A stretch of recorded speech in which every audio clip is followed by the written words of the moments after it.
Hi friends, welcome to AVS all in one channel. ఈరోజు ఈ వీడియోలో 2 టైప్స్ ఆఫ్ రాయలసీమ రెసిపీస్ ఎలా ప్రిపేర్ చేయాలో చూద్దాము. ఇవైతే వైట్ రైస్ అలానే రాగి ముద్ద చపాతీకి కూడా చాలా మంచి కాంబినేషన్ అండి. సో ఇప్పుడు కావాల్సిన ఐటమ్స్ అయితే ముందుగా వేరుశెనగ గుళ్ళు అయితే వేయించుకోవాలి. నేనైతే ఈ వీడియోలో బీరకాయ చట్నీ అలానే బీన్స్ ఫ్రై అయితే చేస్తున్నానండి. సో ఇప్పుడు వేరుశెనగ గుళ్ళు వేగిన తర్వాత పొట్టు అయితే తీసుకోవాలి. ఇక్కడైతే నేను వేరుశెనగ గుళ్ళ పొడి అయితే తీసుకున్నానండి.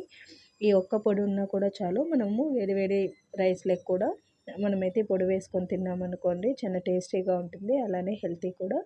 సో మనమైతే ఒక మిక్సీ జార్ తీసుకొని అందులోకి వేరుశెనగ గుళ్ళు అయితే వేసుకోవాలండి. వేసుకున్న తర్వాత ఇందులోకి కొంచెం సాల్ట్ అయితే వేసుకోవాలి. కొంచెం అయితే వెల్లుల్లి రెబ్బలు అయితే వేసుకోవాలండి. ఇక్కడ వెల్లుల్లి కూడా ఎక్స్ట్రాగా వేసుకోవాలి, అప్పుడైతేనే మనకు ఫ్లేవర్ అయితే ఉంటుంది. సో రుచికి సరిపడా కారం కూడా, ఇక్కడ సాల్ట్ అలానే కారం అనేది కరెక్ట్గా వేసుకున్నాం అనుకోండి, ఎన్ని రోజులైనా కూడా చాలా టేస్టీగా ఉంటుందండి ఈ పౌడరు. జస్ట్ ఈ ఒక్క పౌడర్ ఉన్నా కూడా చాలు, మనమైతే అన్ని రకాల తాలింపులు కూడా చేసుకోవచ్చు. సో ఇప్పుడు వీడియోలో చూపించిన విధంగా బీన్స్ని అయితే నీట్గా వాష్ చేసుకొని అయితే పెట్టుకోవాలి. ఇక్కడ వాష్ చేసుకున్న తర్వాత మనము స్మాల్గా అయితే కట్ చేసుకోవాలండి. ఈ బీన్స్ ప్లేస్లో మనమైతే గోరుచిక్కుడు కూడా వేసుకోవచ్చు. అలానే ఇక్కడ మీకు కావాలంటే కొంచెం కందిపప్పు కూడా యాడ్ చేసుకోవచ్చు అండి. వద్దనుకున్న వాళ్ళు ప్లెయిన్గా అయితే మనము జస్ట్ బీన్స్ ఫ్రై చేసుకోవచ్చు. సో ఇప్పుడు చూసారు కదా, ఆల్రెడీ కుక్కర్ పెట్టుకుని అందులోకి కొంచెం వాటర్ వేసుకున్న తర్వాత ముందుగా కట్ చేసుకొని పెట్టుకున్న బీన్స్ని అయితే వేసుకోవాలి.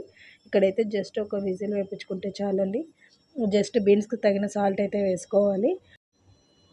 సాల్ట్ వేసుకొని లిడ్ అయితే క్లోజ్ చేసి జస్ట్ 1 విజిల్ అయితే రానివ్వాలండి. 1 విజిల్ వచ్చిన తర్వాత మనం ఆల్రెడీ ఉడకపెట్టుకున్న బీన్స్ని అయితే సపరేట్ చేసుకొని పెట్టుకోవాలి. సో ఇలా సపరేట్ చేసుకున్న బీన్స్ని వాటర్ లేకుండా డ్రైన్ చేసుకోవాలి. సో చూసారు కదా, జస్ట్ మనము వేలతో మెదిపితే చాలండి, మెత్తగా ఉండాలి, ఎక్కువ ఉడకకూడదు. సో ఇప్పుడు మనము సపరేట్ ప్యాన్ పెట్టుకొని అందులోకి ఆయిల్ అయితే వేసుకోవాలండి. ఇక్కడ ఆయిల్ అనేది మనకు తాలింపుకి తగినట్టు వేసుకోవాలి, ఎక్కువ వేసుకోకూడదు అలానే తక్కువ కూడా వేసుకోకూడదు. పోపు దినుసులు అయితే వేసుకొని లైట్గా ఫ్రై అయిన తర్వాత జీలకర్ర పొడి అయితే వేసుకోవాలి. ఇలా జీలకర్ర పొడి వేసుకోవడం వల్ల డైజెషన్ కూడా బాగా అవుతుందండి. పచ్చి కరివేపాకు అయితే వేసుకోవాలి. ఇక్కడ మనం ఫ్రెష్గా ఉన్న కరివేపాకు వేసుకోవడం వల్ల తాలింపుకి అయితే ఎక్స్ట్రా ఫ్లేవర్ వస్తుందండి.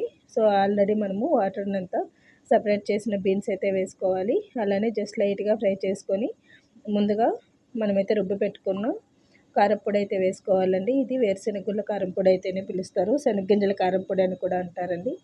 ఇక్కడైతే నేను 4 to 5 టేబుల్ స్పూన్ అయితే వేసాను. జస్ట్ లైట్గా ఫ్రై చేసుకొని స్విచ్ ఆఫ్ చేసుకోవడమే స్టవ్. ఎక్కువసేపు వేయించాల్సిన అవసరం లేదండి. సో చూసారు కదా, సింపుల్గా అలానే చాలా టేస్టీగా ఉండే బీన్స్ ఫ్రై అయితే రెడీ అయిందండి. ఇదైతే చపాతీల్లోకి చాలా మంచి కాంబినేషన్ అండి. నోరు బాగలేనప్పుడు కూడా ఇలా పొడి చల్లుకొని తిన్నామంటే మనకైతే తాలింపు అనేది చాలా టేస్టీగా ఉంటుంది. సో నెక్స్ట్ బీరకాయ చట్నీ ఎలా ప్రిపేర్ చేయాలో చూద్దాము. ముందుగా ప్యాన్ పెట్టుకొని అందులోకి ఆయిల్ వేసుకొని ఇక్కడైతే రుచికి సరిపడా పచ్చిమిర్చి అయితే తీసుకున్నానండి. నేను ఒక 6 to 8 అయితే తీసుకున్నాను. ఇవైతే కారం ఎక్కువ ఉంటాయండి. సో మీరు కారాన్ని బట్టి పచ్చిమిర్చి అయితే తీసుకోవచ్చు. ఇదైతే లైట్గా ఫ్రై అయితే చేసుకోవాలి. యాక్చువల్గా పచ్చిమిర్చి బాగా వేయించుకున్నాం అనుకోండి, ఫ్లేవర్ అయితే చట్నీకి బాగుంటుంది. సో అదే ప్యాన్లో మనము ఆల్రెడీ ఆయిల్ ఉంటుందండి, కట్ చేసిన బీరకాయని అయితే వేసుకోవాలి. ఇక్కడ చిన్నగా కట్ చేసుకున్నాం అనుకోండి, మనకైతే బీరకాయ అనేది తొందరగా ఉడుకుతుంది, ప్లస్ పచ్చివాసన లేకుండా ఉంటుంది, టేస్ట్ అనేది బాగా వస్తుంది చట్నీ. సో చూసారు కదా, ఆల్రెడీ కట్ చేసుకున్న బీరకాయని అయితే నేను ప్యాన్లో వేసి లైట్గా ఫ్రై అయితే చేసుకున్నానండి. ఇక్కడైతే మీరు లిడ్ క్లోజ్ చేసుకోవచ్చండి. సో ఇప్పుడు క్లోజ్ అయిన తర్వాత లైట్గా వాటర్ అయితే రిలీజ్ అవుతుంది. సో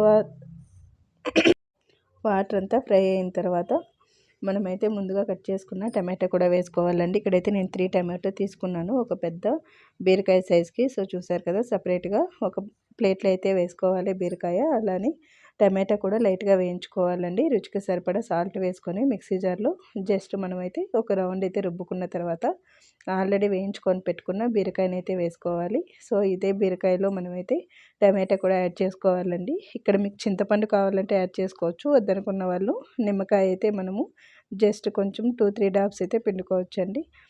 ఫ్రెష్గా ఉన్న కొత్తిమీరని అయితే వేసుకొని జస్ట్ లైట్గా రుబ్బుకోవాలంటే. ఇక్కడైతే మీరు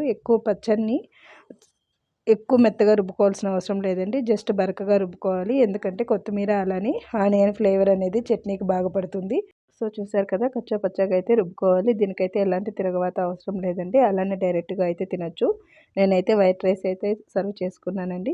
మీరు కూడా ఈ 2 రెసిపీస్ ఎలా ఉన్నాయో మీ ఇంట్లో ట్రై చేసి కామెంట్ సెక్షన్లో అయితే కామెంట్ చేయండి. ఈ వీడియో కనుక నచ్చినట్టయితే లైక్, షేర్ అండ్ సబ్స్క్రైబ్ చేసి మీ ఫ్యామిలీ మెంబర్స్కి అయితే షేర్ చేయండి. Thanks for watching this video.